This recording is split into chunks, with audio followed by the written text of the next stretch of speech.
early in the middle of my career in sales, I just really recognized these patterns I had not addressed, Mm. which was self-worth tied to outcomes.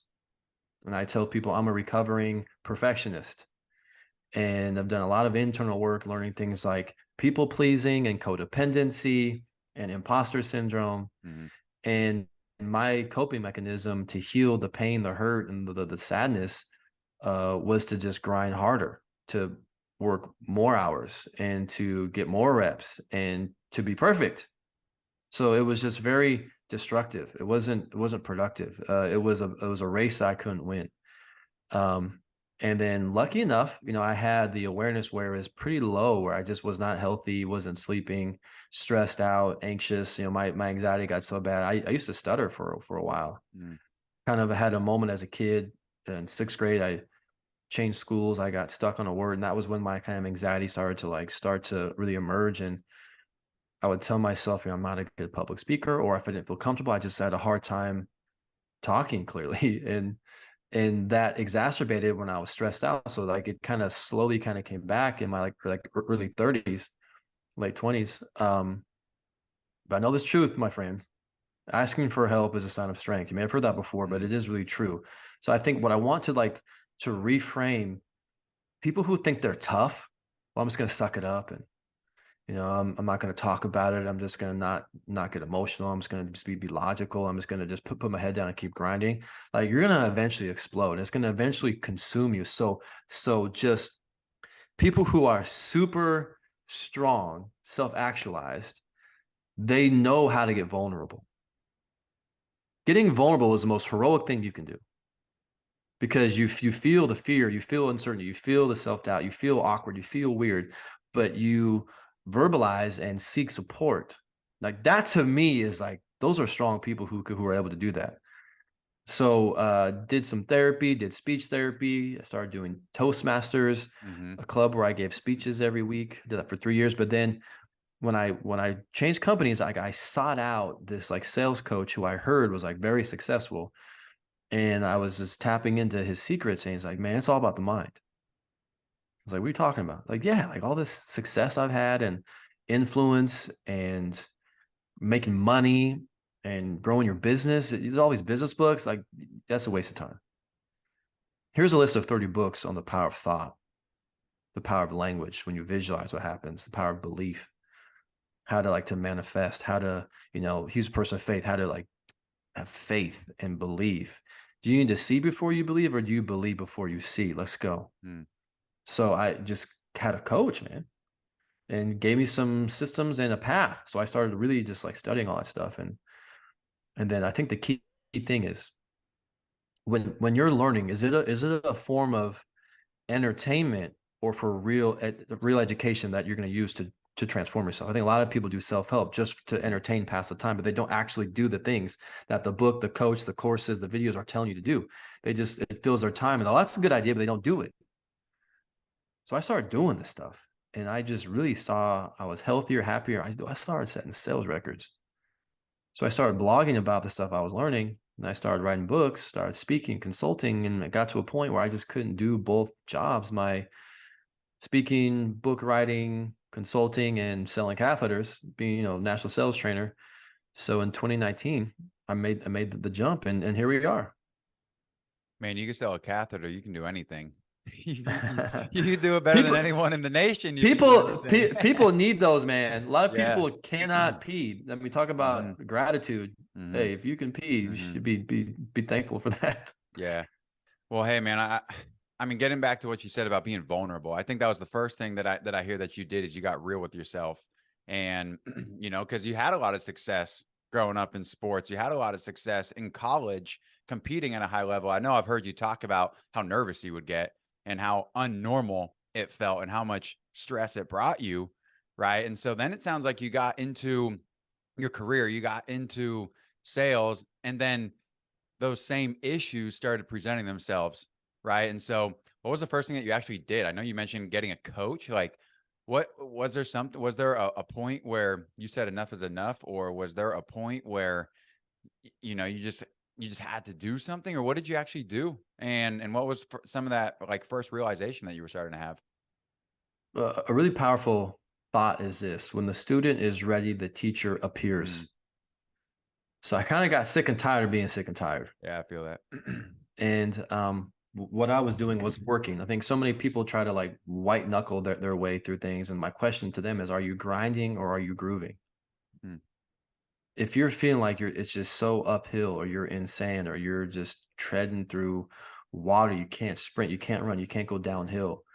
Um, there's strategies out there. There's mentors. There's people with less intelligence than us who are killing all of us, and they've been there before. So it's this truth: success leaves clues. I think I just started like I got to start to uncover different ways to like cope through this. So I went to therapy for like a few sessions, and it was interesting thinking back to some of my like childhood stuff, but like I responded better to coaching, and maybe that's like the athlete in me. So um I just was super humble and having a lot of humility, and it's like, teach me.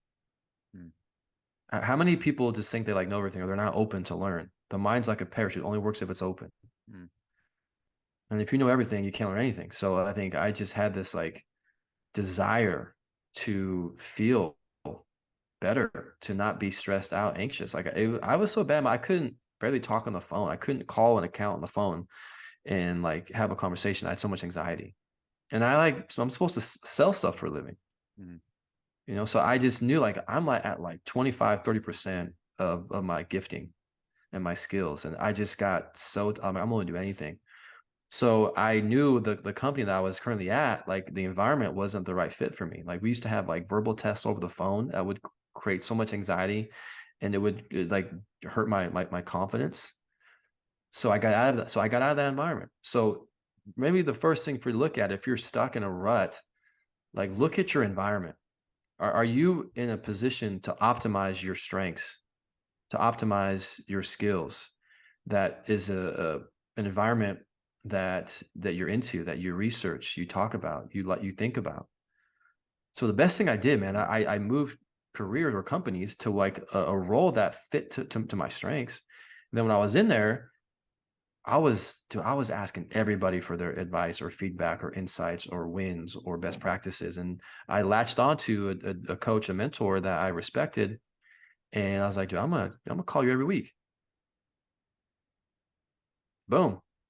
He was in the company.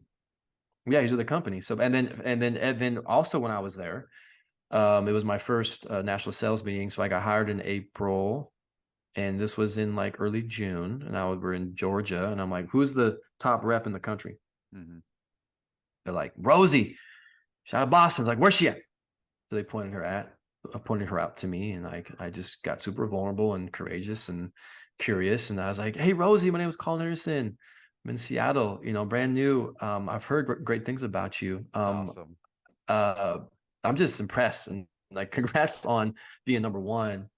Um, I'm so hungry to make an impact for this company and to bring Mm, value and to help patients.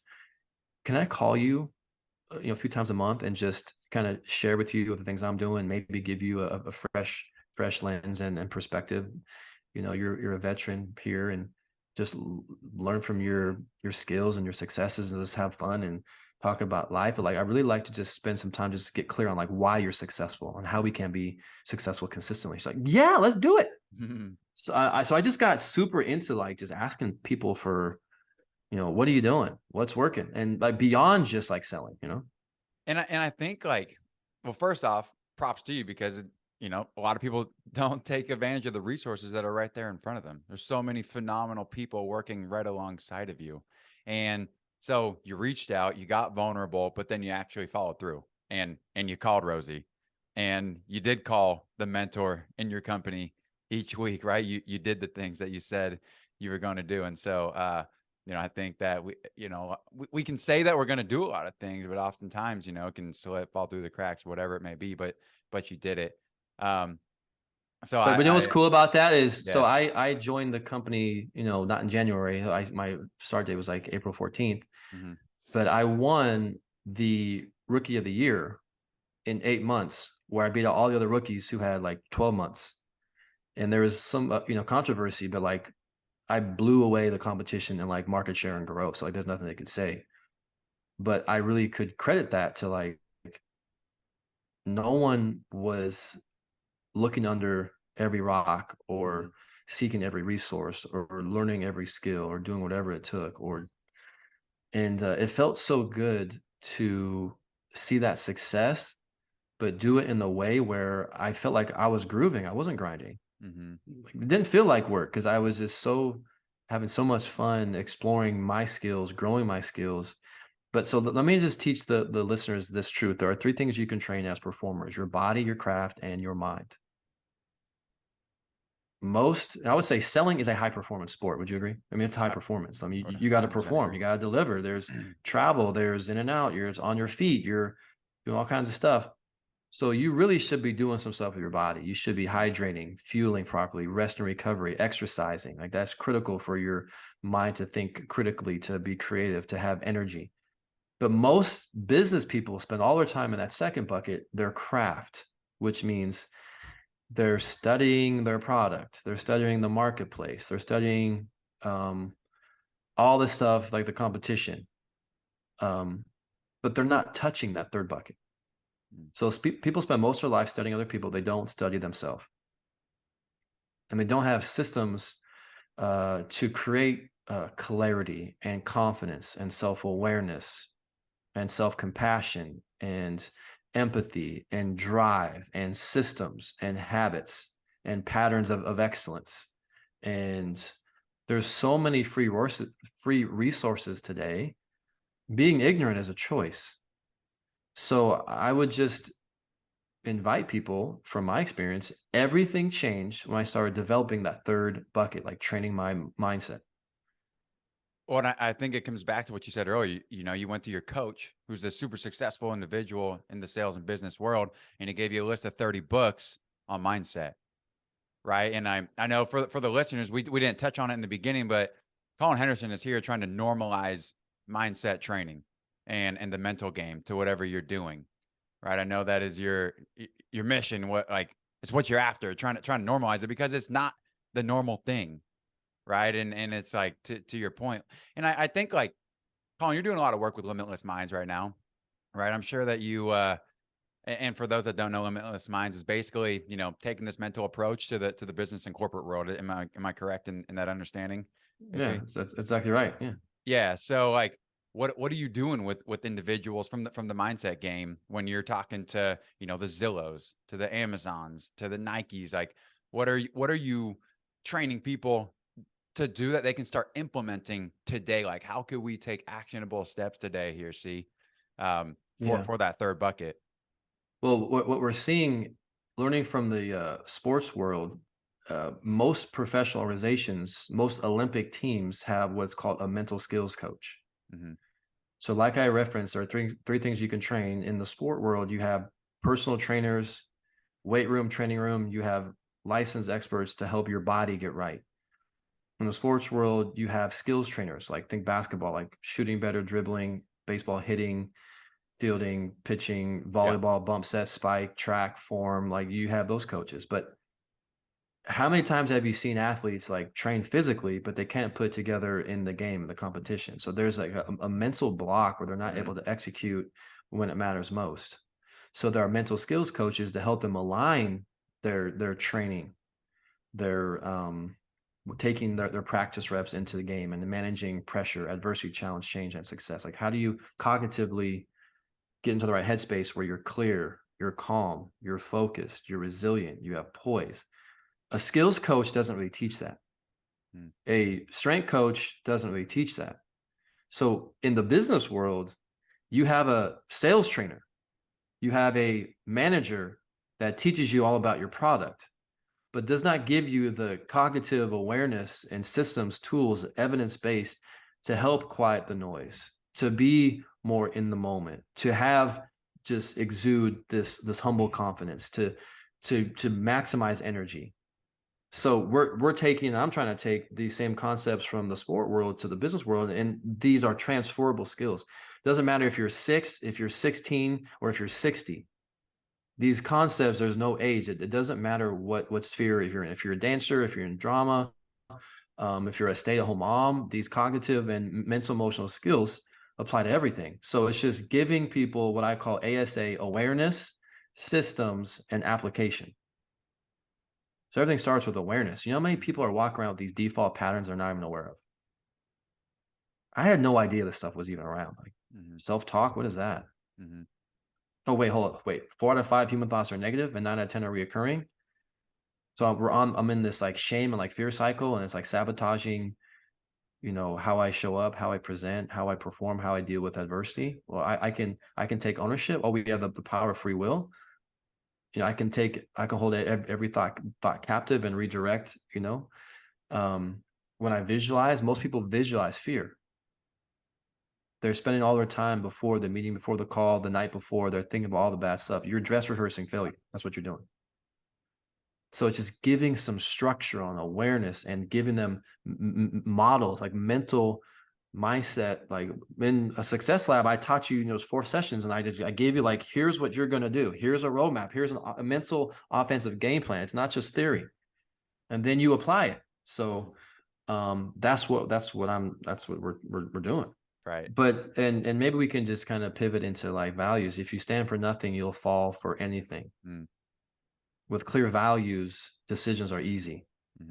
And I think a lot of us, you know, look at Instagram and emails and look at what other people are doing, and they're just kind of flowing by whatever they feel like. They let their feelings influence their actions and behaviors. But we all know that, you know, feelings are fleeting, and emotions are not directives. They're just data, you know. So if we can have the awareness, well, what's important to me? What are my commitments? What are my values? Don't find yourself, create yourself.